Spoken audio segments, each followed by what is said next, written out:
저의 목적은 안전하게, 그러니까 제가 아는 지식하에 안전하게 1조를 일단 벌어들이는 것이지 도박을 하는 게 아닙니다.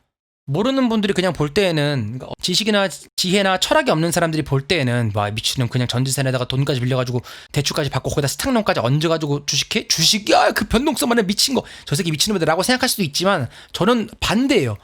그건 무지한 사람들이 자기 여윳돈 1,000만 원 1억 갖고 한두 군데 아무 생각 없이 몰빵하는 것보다 저는 훨씬 안전하게 하고 있는데, 대중들이 볼 때 대중심리, 군중심리가 볼 때 하이리스크가 꼭 하이리스크가 아니다. 제 주식에서의 목표 금액인 1조를 향해서 가는 방법을 택했는데 2만 원 10배를 오르게 만든 후에 그 다음부터 본격적인 주도주로서 역할을 합니다. 하고 What up, yo? RPQ입니다. 네, 오늘은 7월 10일 금요일로서 이번 주 주봉을 마무리하는 장마감 후 이 영상을 녹화하고 있고요. 시장의 피가 낭자할 때 설령 그 흘린 피가 자기 필지여도 그 타이밍에 매수할 타이밍을 보고 그 당시 엄청난 금액이었던 만부를 빌려서 시장에 진입했던 2차 세계대전이 발발하고 존 템플턴처럼 저도 이번에 코로나라는 팬데믹이라는 주가 폭락 이후에 시장의 피가 낭자할 때 제 전재산에다가 원래 투자를 하고 있던 제 전재산에다가 빌린 돈, 거기다 이번 기회에 플러스 대출에다가 스탁론까지 빌려서 우선적으로는 제가 먼저 선택했던 코스닥 위주로 들어가서 지금 언젠간 전설의 슈퍼개미가 될 수 있으면 좋겠다라고 생각을 하는 영상 기록, 투자 기록, 주식 기록에 대한 영상이고요. 오늘 특이점은 제가 갖고 있던 종목들 중에는 일단 NHN 한국결제, 한국사이버결제, NHN 한국사이버가 한글로 쓸 땐 더 잘 어울리는 것 같은데 뭐 어쨌든 NHN 한국사이버결제 오늘도 3.65%로 장마감을 해서 현재 제가 갖고 있는 계좌에는 108.16%로 에코프로비엠 130% 이상 수익을 내는 걸 바짝 뒤쫓고 있고요.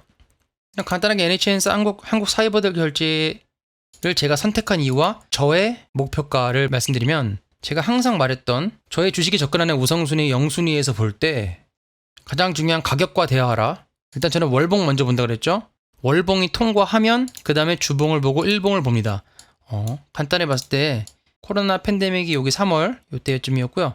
보니까 일단 제가 제 동생에게 추천했던 코스닥이 먼저 혹은 훨씬 빨리 갈 거야 라고 했던 말에도 나와 있지만, 일단은 코스닥이 있었고, 그리고 시총별로 다 산다. 어떤 게 주도주가 될지 모르고 그 주도주 중에 어떤 게 더 대장주가 될지 모르니 시총 사이즈별로 업종별로 다 산다라고 말씀드렸죠. 그래서 시장을 이기는 게 얼마나 힘든지 알아야 되기 때문에 제 동생 같은 경우에는, 지인들 같은 경우에는 그냥 레버러지 같은 거 사라라고 했고, 저 같은 경우는 레버러지에 다 몰빵을 하고 싶었으나 코스닥 레버러지라든가 이런 거에 몰빵을 못한 이유가, 알아보니까 레버러지는 금액이 많을 경우에 수억 이상 될 경우에는 세금을 50% 가까이 띄인다는 말이 있더라고요. 근데 그게 사실인지 아닌지 못 찾았어요. 뭐 지식인에도 올려보고 이렇게 했는데 뭐 레버러지는 단순 뭐 ETF가 아니고 뭐 복잡하더라고요. 그래서 혹시 모르니 괜히 뭐 열심히 벌어도 50% 가까이나 세금 띄어가면 좀 슬프니까, 그래서 레버리지 말고 그 이외의 업종에도 분산 투자해놨는데, 한국사이버결제 말씀드리기 전에 그러면 제가 지수를 보자면은 이번 주 목요일, 그러니까 어제가 우리나라 옵션 만기일이었잖아요. 외국인들에 의해서 조종하기 쉽다는 거죠. 코스피는 특히 삼성전자나 하이닉스, 현대차, 포스코 등등 몇 개의 우량 큰 업종들만 건드려주면은 마음대로 그림을 그려가면서 도박을 할 수 있기 때문에 코스피 자체는 실제적인 평균가라고 보기 어렵다고 생각해요, 저는. 그리고 뭐 가두었죠, 이 안에서 막 가두었고, 상대적으로 옵션 만기일에 영향을 덜 받는 코스닥이 더 강한 모습을 보이고 있죠. 어제 옵션 만기일에도 더 많이 올랐고, 오늘도 끝에 장마감 때 더 많이 올렸고, 그리고 코스닥은 이미 일봉으로 볼 때, 그리고 오늘 끝난 주봉으로 볼 때 760선 뚫었고요. 더 강하고 더 빨리 더 많이 간다라는 거, 일단 지금까지는 옳은 판단이었던 것 같습니다. So far so good. 그래서 아직까지도 코스닥이 더 혹은 먼저 갈 거다라고 판단했던 제 생각은 아직까지 유효한 것 같고요. 아까 말씀드리던 거 이어서 하자면 NHN 한국사이버결제 코로나 사태 오기 전에도 강하네. 가격만이 정답이더라고 했잖아요.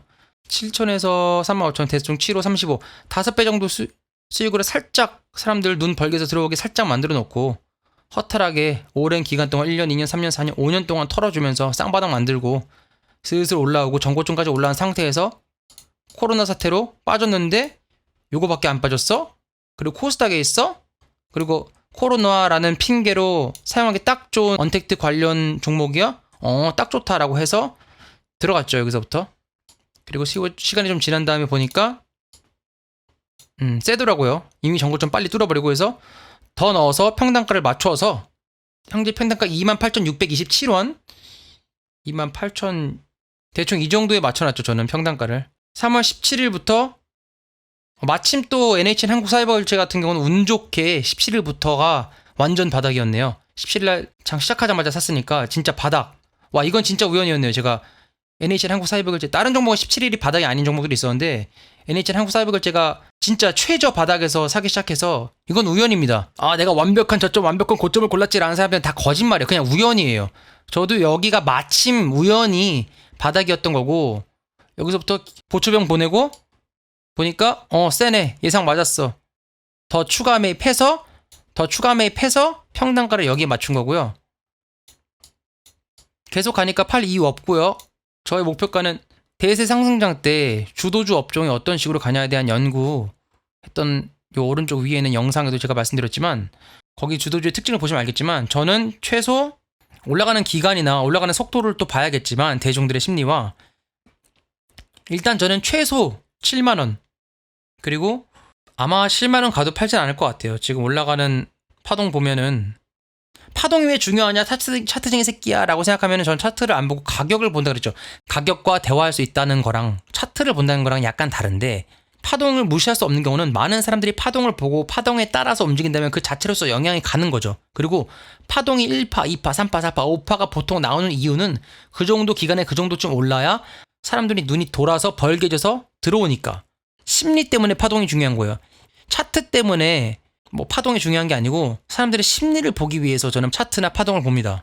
만약에 더 너무 좋은 종목이 나와서 제가 팔아야 된다면 NHN 한국사이버결제 같은 경우는 7만원 정도에서 팔 거고요. 그게 아니고 꾸준히 들고 가야겠다라고 생각을 한다면은 뭐 10만원에서 11만원 만약에 이번 장이 길게 가는 장이다. 길게 가는 장에서 얘가 핫딱가리 해준다 라고 하면은 20만원까지도 볼 수 있겠네요. 그래봤자 뭐 한 5조 되려나?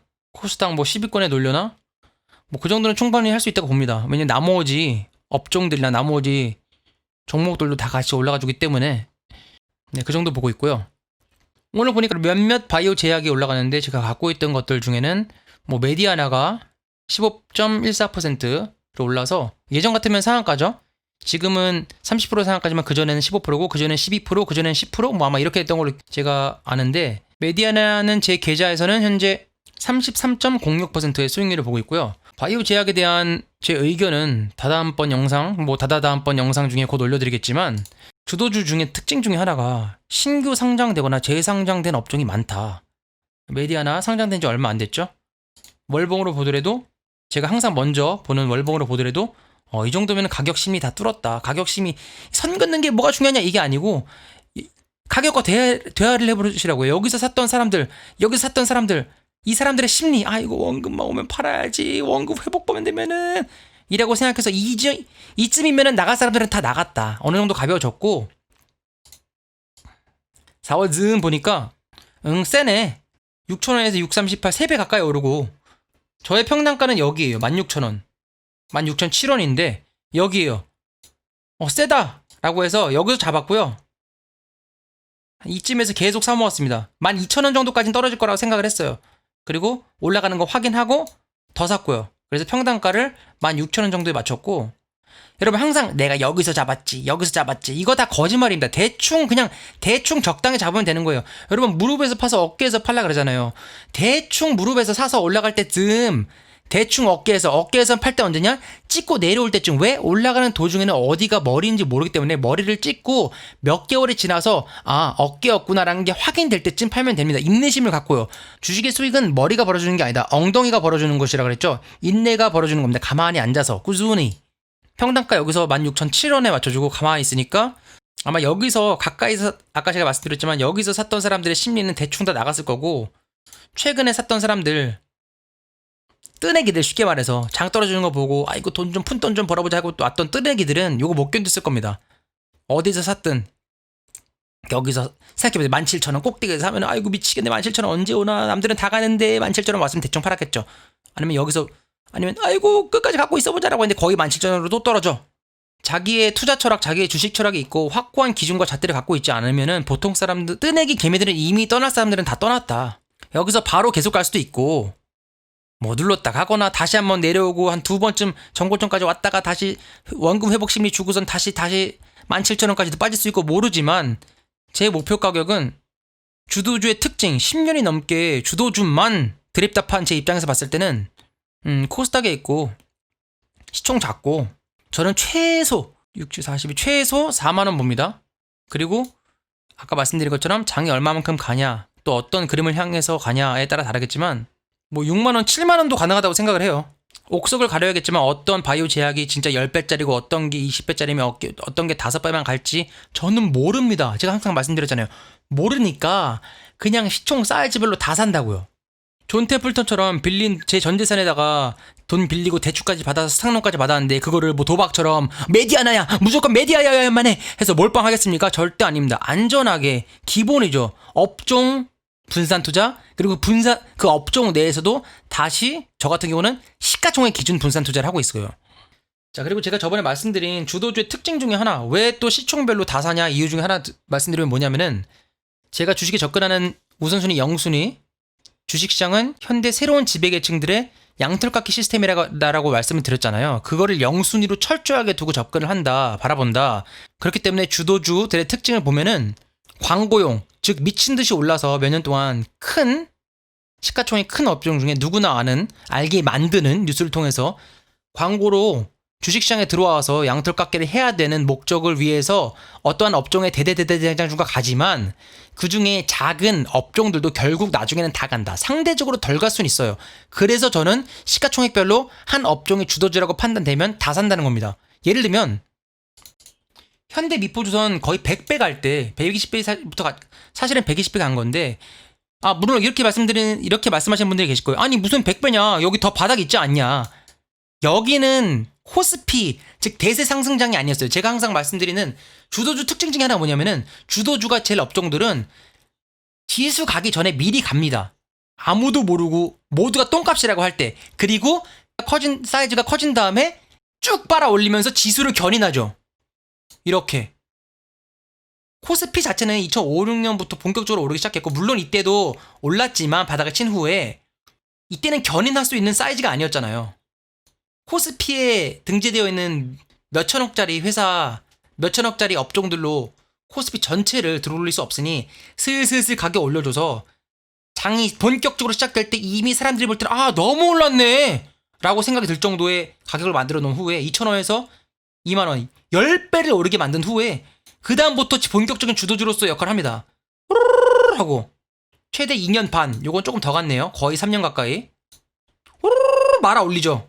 여기서부터 2만원부터 20만원까지 다시 10배, 즉 눈치채기 못하게 10배 정도 올라서 못 들어가, 이거 못 들어가 라고 만들어 놓고 거의 2년 가까운 시간 동안 다시 사이즈가 커져서 장을 주도할 정도의, 장을 이끌 정도의, 견인할 정도의 사이즈가 되면 광고용으로 미친듯이 연속으로 2년 반 맥시멈, 요건 좀 더 갔지만 예외로 다시 10배 정도, 최소 10배 말아 올리면서 시간이 지난 후에 볼 때는 얘 100배 올랐네, 미쳤다 라고 생각이 들게 만듭니다. 그러나 이 현장에 있었을 때는 그렇게 느끼지 못해요. 자, 현대미포조선이 100배 오를 때 같은 업종들 다 올랐지만 대장주가 아니었던 업종들, S&T 중공업 뭐 배 만드는 조선업 전부 다 올랐을 때 다 같이 오르지만 더 작은, 보십시오. 같은 업종들도 간다. 물론 조금 더 팡 뛰어갑니다. 그러니까 주도주가 오를 때 한참 안 가면서 눌리다가 갑자기 3배, 바닥에서부터 5배, 물론 10배, 같은 기간 내에 10배 갔던 현대미포조선에 비해서는 보잘것 없지만, 그리고 더 따라잡기 힘들게 만들죠. 한참 왔다 갔다 눌리면서 아이고 이거 안 가나보다, 얘들아 현대미포조선으로 가자, 현대만 가나보다 할 때 갑자기 3배 뛰어오르고 이런 식으로. 그래서 그냥 사이즈별로, 시총 사이즈별로 주도주 업종이다라고 생각하면 다 산다. 평균값을 벌기 위해서. 아니 그럼 미친놈아, 그러면은 현대미포조선까지 대대대대장주 뭐 시즌이나 이런 거에 그냥 몰빵하면 되지 않냐? 몰빵은 안 된다. 99번 그렇게 성공하다 한 번 끝나면 망한다. 제가 예전 영상에서도 말씀드렸지만 저의 목적은 안전하게, 그러니까 제가 아는 지식하에 안전하게 1조를 일단 벌어들이는 것이지 도박을 하는 게 아닙니다. 현대미포조선에서 뭐 주도주의 대대대장주 같은 것만 몰빵해서 더 높은 수익을 얻을 수도 있죠. 하지만 그렇게 해서 언젠간 반드시 꼬꾸라집니다. 1조 못 봅니다. 1조를 벌기 위해선 안전하게 평단가조 맞춰가면서 업종 분산도 하면서 종목 분산도 하면서 안전하게 가야 1조를 벌 수 있습니다. 라고 판단을 해서 지금 이렇게 기록하는 영상을 만들 수 있겠지만, 항상 말하는 것처럼 혹시 실패해도 딱 1,000억만, 모르는 분들이 그냥 볼 때에는, 지식이나 지혜나 철학이 없는 사람들이 볼 때에는 와 미친놈 그냥 전지산에다가 돈까지 빌려가지고 대출까지 받고 거기다 스탁론까지 얹어가지고 주식해? 주식이야 그 변동성만에 미친 거 저 새끼 미친놈이다라고 생각할 수도 있지만, 저는 반대예요. 그건 무지한 사람들이 자기 여윳돈 1,000만원 1억 갖고 한두 군데 아무 생각 없이 몰빵하는 것보다 저는 훨씬 안전하게 하고 있는데, 대중들이 볼 때, 대중심리, 군중심리가 볼 때 하이리스크가 꼭 하이리스크가 아니다. 제가 볼 땐 그들이 너무 하이리스크인데, 아니 2년 있다가 다시 빼야 될 금액, 자기 여유자금 1,000만원 1억 갖고 어떻게 저렇게 할 수 있지라고 생각이 드는데, 저는 제가 볼 때는 제 입장에서 너무 안전하게 제 주식에서의 목표 금액인 1조를 향해서 가는 방법을 택했는데, 이거에 대한 무지한 철학 없는 사람들이 볼 때는 제가 너무 초초초초 하이리스크를 걸고 있는 것이고, 저는 반대로 그분들이 초초초초 하이리스크를 걸고 하고 있다라고 생각을 해요. 결과는 제가 빼도 박도 못하게 이렇게 기록으로 영상을 올리고 있으니까 시간이 지나면 증명해 주겠죠. 네, 오늘 이번 주 코스피, 코스닥 현황에 대한 간단한 제 생각과 의견, 그리고 제가 갖고 있는 것 중에 특이점이 있었던 업종, NHN 한국사이버결제와 메디아나, 언택트와 바이오제약 등등에 대해서 말씀드렸고요. 사실은 특이한 업종들 몇 개 더 있는데 한 번에 맨날 두세 개 이상 말하면은 집중도가 떨어지기 때문에 계속 꾸준히 오르는, 그러니까 특이하게 막 15%, 20% 막 이렇게 오르지 않고 꾸준하게 오른 종목들이 많은데, 네, 그것도 나중에 기회가 되면 차근차근 하나씩 올려드리도록 하겠습니다. 네, 좋은 주말 보내시고요. 여러분 성투하세요. 좋아요, 구독, 알람 설정은 사랑입니다. Peace out.